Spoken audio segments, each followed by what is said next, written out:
Alors, ce lien apparaît absolument fondamental dans l'histoire de quasiment toutes les nations, mais particulièrement dans l'histoire de la nation française. En premier lieu parce que la France est une nation fondamentalement marquée par l'idée d'unité. Unité territoriale, unité dynastique, unité géographique, unité historique,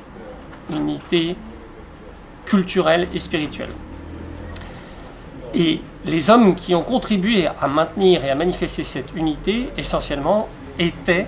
des chefs et des chefs militaires. Il n'est pas besoin de remonter jusqu'à Clovis pour s'en convaincre, mais toute l'histoire de France en est pétrie. De Jeanne d'Arc à Napoléon, en passant par Bayard, Louis XIV, Turenne et tant d'autres grands généraux ou simples combattants. Ce qui est certain, c'est que cette notion, sous les coups de la modernité, a perdu de son évidence. Et on voit dès la fin du XIXe siècle, au tournant du XXe siècle, un auteur comme Ferdinand Brunetière, le plus grand critique littéraire de l'histoire de France, l'homme qui a fait passer en quelque sorte l'idée d'évolution des genres de la biologie à la critique littéraire,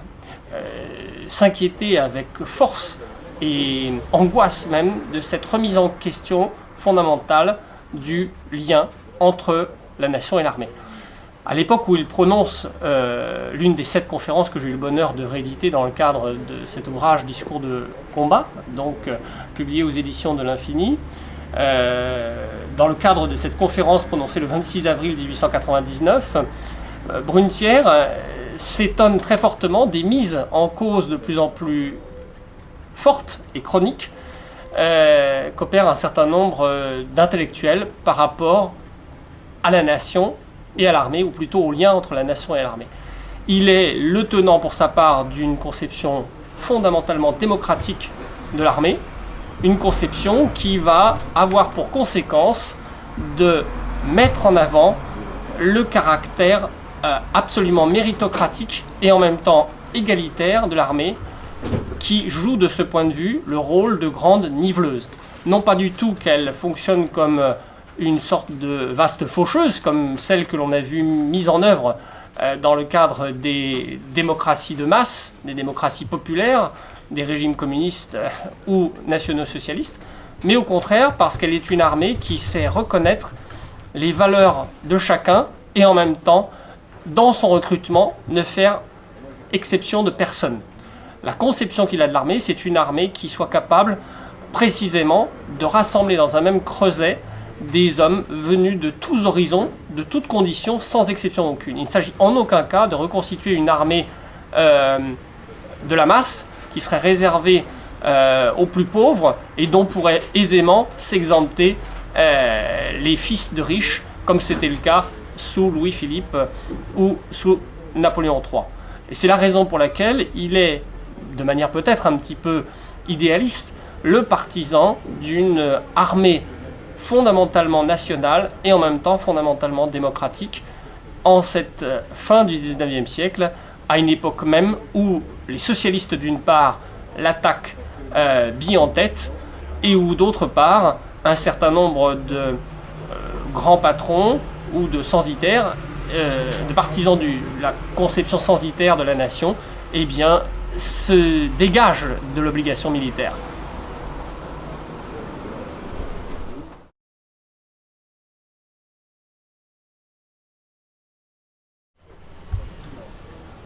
Alors l'analyse de Brunetière est tout à fait remarquable, non seulement parce qu'elle montre le lien de solidarité intrinsèque qui existe entre la France et son armée, entre la tradition française et l'esprit militaire, mais aussi de façon tout à fait prophétique, et en tout cas anticipatrice à l'époque où il la formule, donc à la fin du XIXe siècle, parce qu'il montre combien, contrairement à ce qu'affirment les socialistes qui voient dans l'armée le principal champ d'expansion de l'impérialisme capitaliste, et qui donc n'ont d'obsession que de détruire la chose militaire et de casser l'institution militaire, lui voit au contraire dans l'armée le meilleur rempart précisément contre la propagation de cet esprit mercantile, usuraire, qui est le propre du capitalisme. Je vous lis quelques passages qui montrent son argumentaire à ce niveau-là. Nous voulons enfin, il nous faut une armée pour que dans une société comme la nôtre, il y ait quelque chose au moins qui contrebalance le pouvoir de l'argent. C'est ici que je fais appel aux socialistes avec la sympathie d'un homme qui est d'ailleurs assez éloigné de partager toutes leurs idées, mais qui a, du moins ceci en commun avec eux, de ne vivre que de son travail.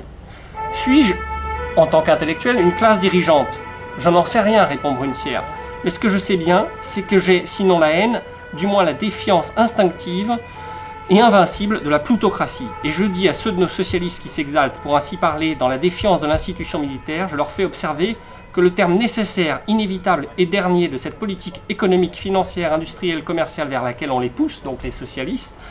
c'est justement la plutocratie. Vous voyez cette articulation fondamentale entre capitalisme, plutocratie et fausse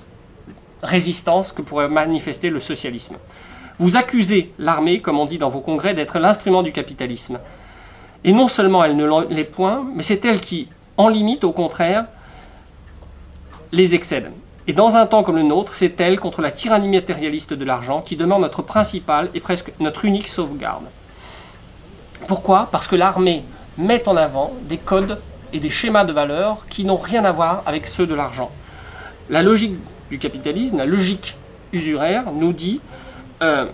tout ce qui compte, c'est de t'enrichir. Voilà le vrai but de ton activité, le grand objet de ta vie. Enrichissez-vous, telle est la loi et les prophètes, dénonçait déjà Marx, pour mieux, en quelque sorte, vitupérer les faux prophètes du capitalisme. N'aie d'égard qu'à ta fortune, sans trop te soucier des moyens par lesquels tu vas l'acquérir, et demeure persuadé que les millions sentent toujours bon. Voilà, en quelque sorte, la maxime du capitalisme. Eh bien, ce que montre Brunetière, c'est précisément que l'armée met en avant des valeurs d'obéissance, des valeurs de dévouement, des valeurs d'honneur, des valeurs de respect, qui justement sont aux antipodes même de la logique utilitariste, de la logique égotiste, qui fait le fondement même du capitalisme.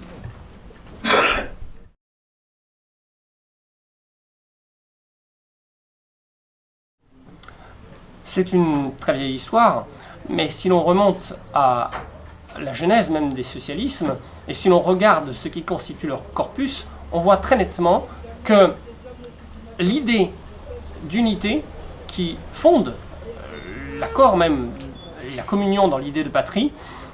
est quelque chose qui répugne fondamentalement aux socialistes. Parce que la patrie à laquelle il se rattache, lui, c'est la patrie des prolétaires. Et que la guerre qu'il voit se dessiner, ce n'est pas une guerre entre ceux qui sont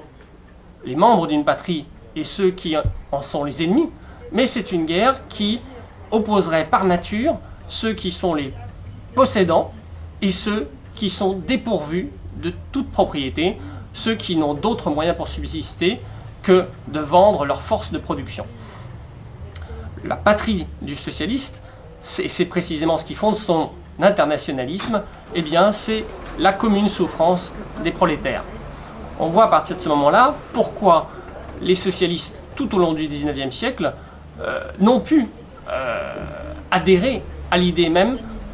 de militarisme, ou même plus simplement valider le principe d'une armée nationale. Ce sera en quelque sorte la grande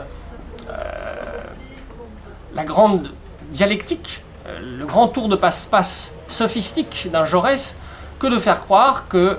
la nation, l'amour de l'armée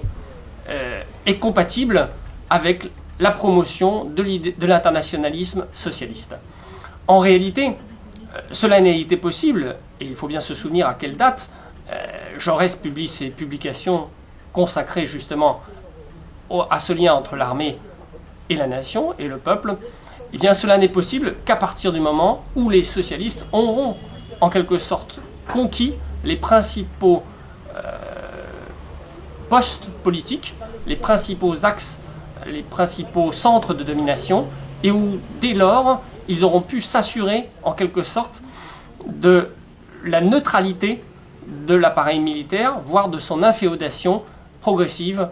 aux idéaux qu'il cherchera à promouvoir. Ce sera tout l'enjeu des grands combats qui se mèneront entre 1880 et 1905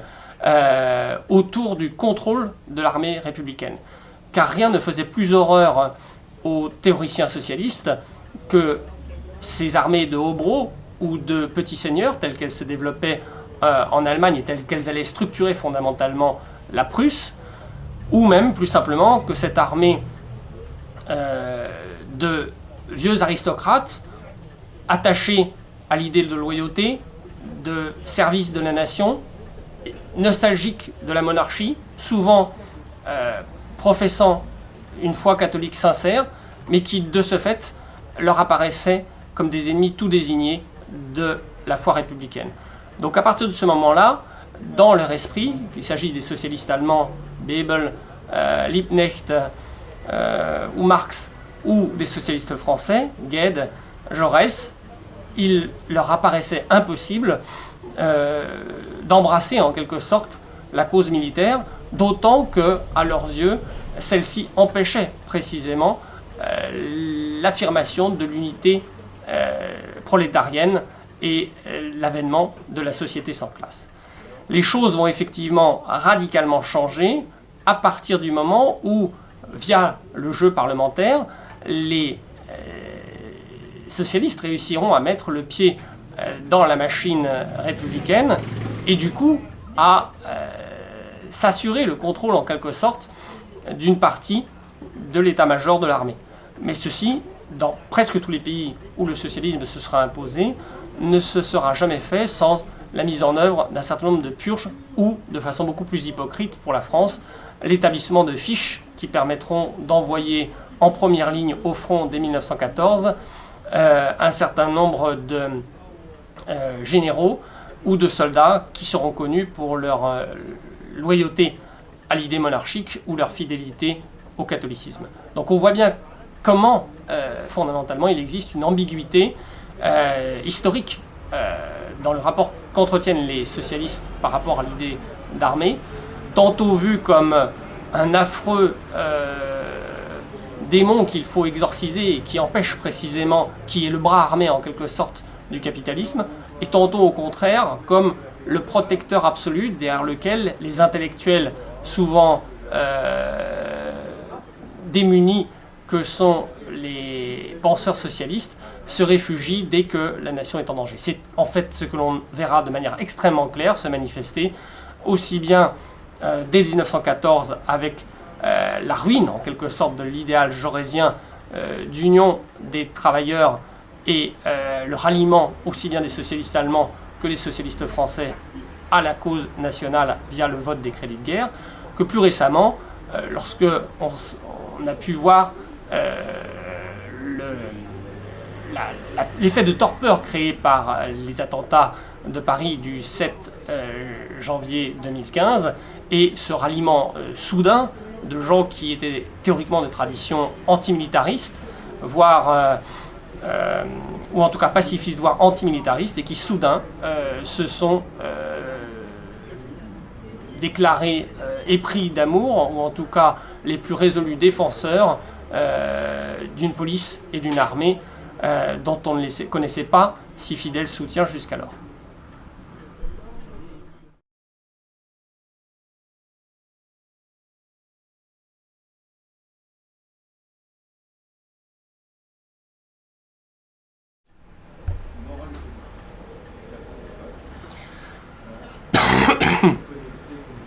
Alors j'ai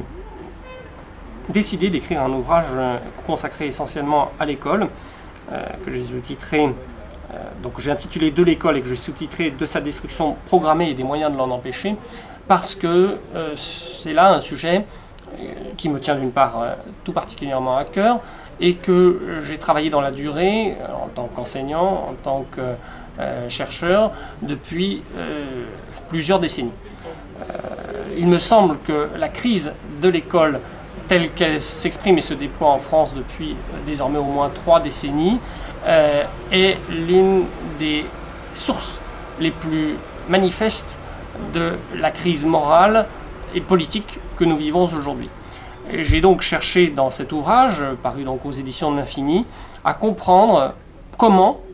et pourquoi cette crise s'était manifestée, quelles en étaient les causes proches et lointaines, et en même temps quels étaient les remèdes que l'on pouvait apporter à cette crise qui n'en finit plus de perdurer et de s'aggraver. Alors, cette crise dépasse de beaucoup le simple cadre administratif ou organisationnel. Il ne s'agit pas simplement d'un problème qui serait lié à la structuration de notre système scolaire ou à la mauvaise gestion de quelques classes ou de quelques professeurs. Bien sûr, l'école est écrasée en quelque sorte par sa masse même. 1 500 000 fonctionnaires, près de 900 000 enseignants, pour des résultats aujourd'hui, tout le monde le constate, toujours plus faibles, avec un nombre de bacheliers en croissance continue depuis les années 70, et pourtant des classements internationaux, classement PISA, classement de Shanghai des universités, qui sont de plus en plus inquiétants, pour ne pas dire alarmants. Il y a donc un problème manifeste dans le fonctionnement de notre institution, mais ce problème dépasse de beaucoup le seul aspect organisationnel.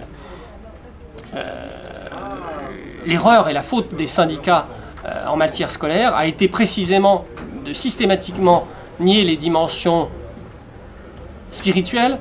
morales, culturelles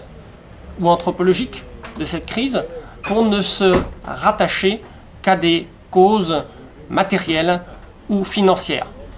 Non, la crise de l'école n'est pas qu'une question de moyens, elle n'est pas qu'une question de sous, elle n'est pas qu'une question d'effectifs ou de création d'établissements. On pourra créer autant d'établissements qu'on voudra en banlieue, on pourra faire autant de classes spécialisées pour les enfants à problème, on pourra chercher dans des viviers nouveaux autant d'enseignants qu'on formera avec les dernières techniques pédagogistes. On ne résoudra pas le problème scolaire précisément parce que ce qui se cache derrière cette crise de l'école, c'est bien plus qu'un problème d'organisation et que c'est un problème avant tout de conception du rapport entre les générations, de conception du rapport à la transmission. Or, c'est cela qui est fondamentalement en jeu dans notre société ouverte à tous les vents, mondialisée et soumise au déferlement des nouvelles technologies.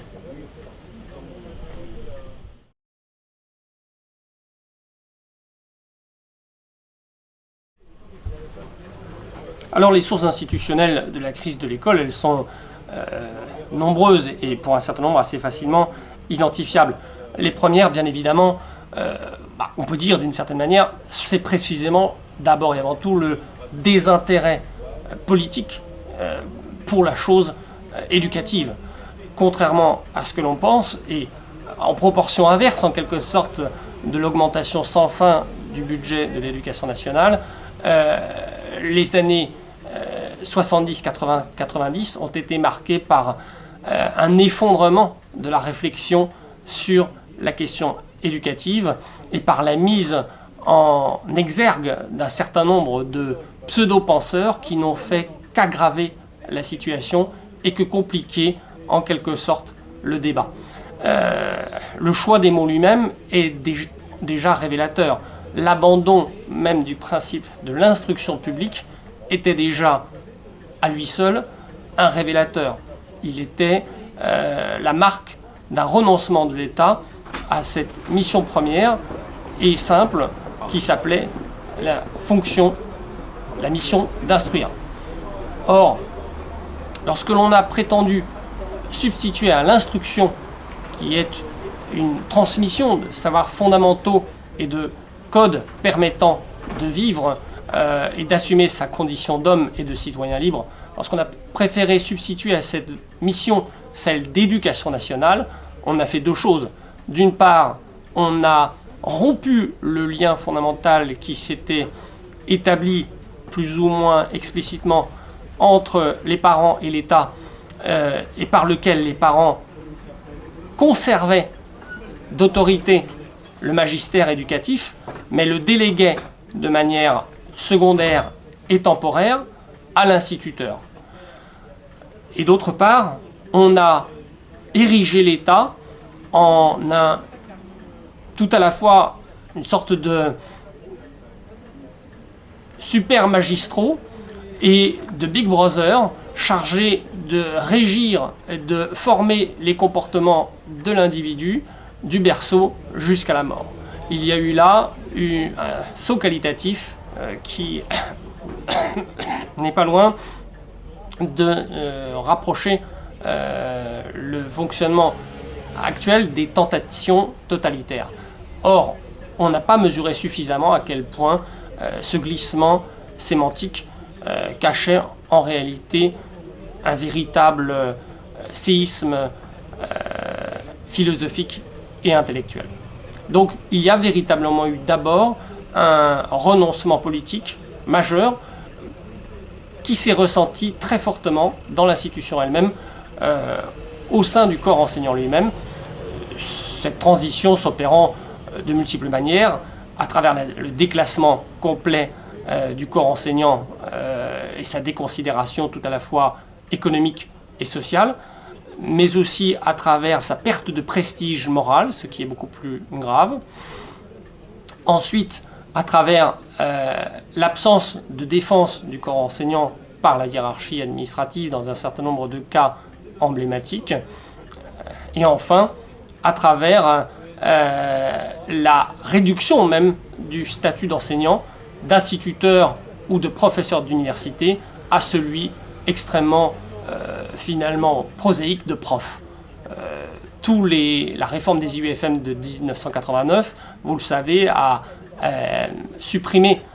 le titre d'instituteur qui était éminemment noble et qui renvoyait à l'idée d'institution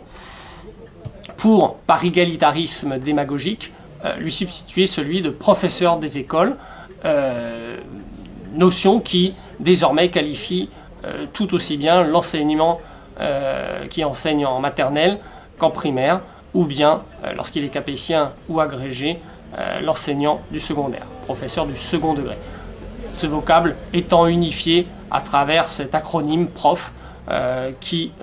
en quelque sorte, marque l'incapacité même de l'enseignant à assumer sa fonction précisément de transmission.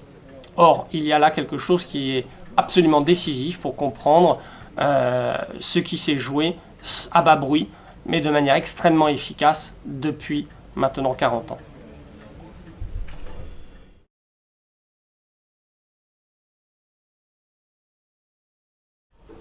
Elles sont là aussi nombreuses et relativement aisées à identifier. Je les ai, en tout cas, pour une large part décortiquées dans mon ouvrage de l'école, paru donc aux éditions de l'Infini. L'une des principales sources, c'est bien évidemment l'irruption et l'explosion inimaginable des mass médias dans la société de consommation à partir des années 1960-1970. Songez qu'aujourd'hui, un enfant américain regarde plus de 6 heures par jour la télévision.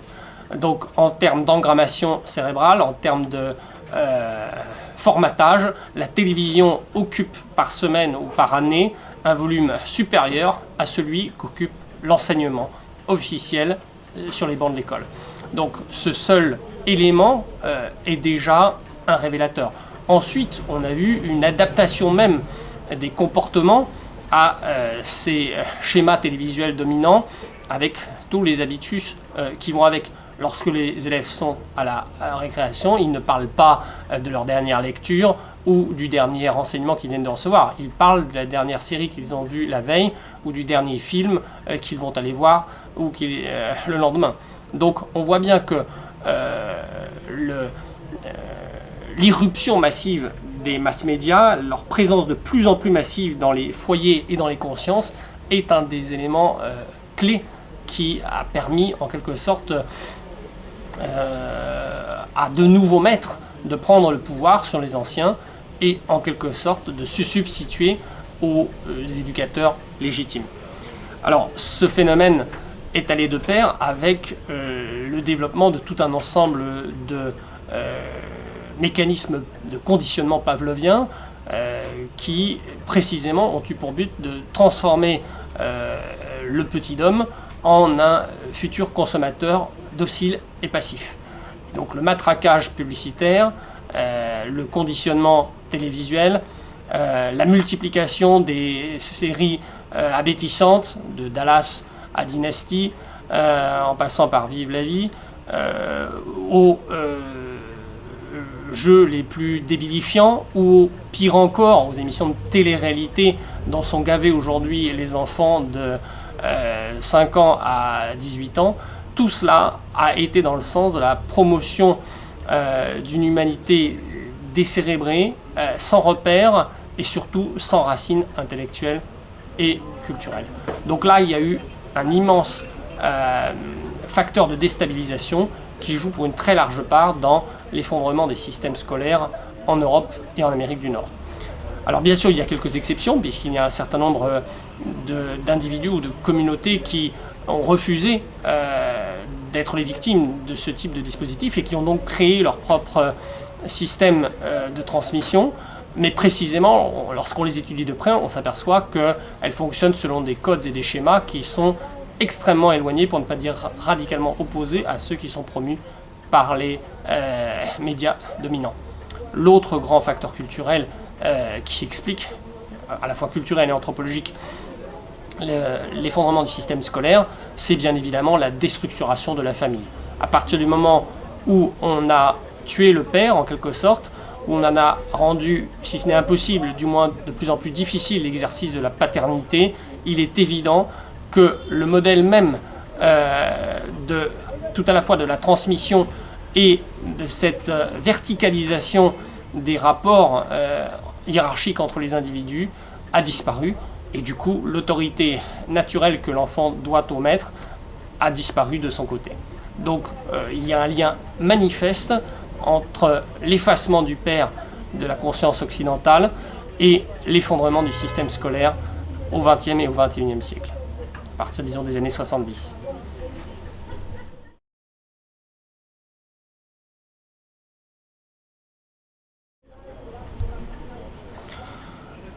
Les causes spirituelles de la crise de l'école sont plus difficiles à discerner. Elles demandent une haute compétence en matière historique et théologique, mais on peut les rattacher à ces causes culturelles et anthropologiques que j'évoquais précédemment. La première, c'est bien évidemment quelque part la mort du Père. Or, la mort du Père renvoie à la mort de Dieu. À partir du moment où on évacue Dieu de la société, on ne peut plus forger de l'homme qu'une paternité émasculée, une paternité mutilée. Or, la mort de Dieu, dans les consciences et dans les sociétés, dans les doctrines qui dominent l'Occident depuis maintenant 150 ans, a eu pour effet direct et lointain de tuer l'image même du Père en l'homme. D'où cette difficulté de plus en plus grande pour un certain nombre d'hommes à s'assumer comme père et à assumer leurs enfants pleinement comme tels. C'est quelque chose que le pape François a remis en avant avec beaucoup de force ces derniers temps, lorsqu'il a dit que le rôle d'un catholique n'était pas de se reproduire comme un lapin, mais au contraire d'assumer une paternité responsable. C'est encore ce que disait d'une autre manière Charles Péguy au début du XXe siècle, lorsqu'il disait « Le père de famille, voilà le grand aventurier du XXe siècle ». Il y a là quelque chose qui me semble fondamental pour comprendre la crise contemporaine que vit l'école. Et corrélative de cette mort de Dieu qui a entraîné la mort du père, il y a bien évidemment la mort du frère, donc l'effondrement de l'idée même de fraternité. On ne peut être frère dans une même classe, a fortiori au sein d'une même nation, d'une même corporation, que si l'on se sait issu d'une même origine ou participant d'un même principe. Et à partir du moment où on détruit ces principes fondateurs, où on dit qu'ils ne sont que de vaines chimères, ou pire, qu'ils n'ont jamais existé, et que la seule chose qui puisse nous réunir, c'est la volonté de vivre ensemble, alors effectivement, toutes les fraternités que l'on cherchera à bâtir ne seront que des fraternités de pacotille.